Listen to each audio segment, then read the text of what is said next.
Our next section, limit inferior and superior. Let me coming to the definition.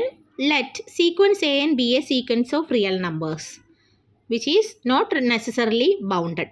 Bounded ആവണമെന്ന് നിർബന്ധമില്ല. ഇതൊരു sequence of real numbers ആണ്. ആ real നമ്പേഴ്സിനെ define ചെയ്യുക. Limit n tends to infinity. Infimum an is equal to supremum n infimum an plus 1 an plus 2 etcetera.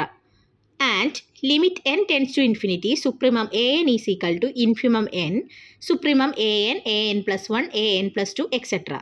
As the limit inferior and limit superior respectively of the sequence an. ഇതിനകത്ത് first define ചെയ്തിരിക്കുന്നത് limit inferior and the second one is limit superior. Limit ഇൻഫീരിയറിൻ്റെയും limit സുപ്പീരിയറിൻ്റെയും definition പഠിക്കണം. Define limit inferior and superior എന്ന് പറയുമ്പോൾ ഈ sentence ഇങ്ങനെ തന്നെ എഴുതണം. Limit let sequence a and be a sequence of real numbers which is not necessarily bounded. Define limit n tends to infinity, infimum an is equal to എന്ന് പറഞ്ഞ് ആദ്യത്തെ definition എഴുതുക. പിന്നെ രണ്ടാമത് limit n tends to infinity, supremum an, infimum of supremum an plus 1 etcetera an plus 2 എന്ന് തുടങ്ങുന്ന സീക്വൻസുകളാണ്. അതായത് ഇൻഫിമത്തിൻ്റെ sequence എടുത്തിട്ട് അതിൻ്റെ സുപ്രീമമാണ് എന്ത് ലിമിറ്റ് ഇൻഫീരിയർ.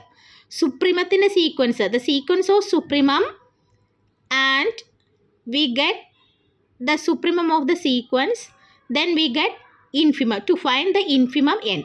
സുപ്രീമത്തിൻ്റെ സീക്വൻസ് എടുത്തതിന് ശേഷം അതിനകത്തുള്ള ഇൻഫിമം എടുക്കുന്നതാണ് എന്താ ലിമിറ്റ് സുപ്പീരിയർ എന്ന് പറയുന്നത്.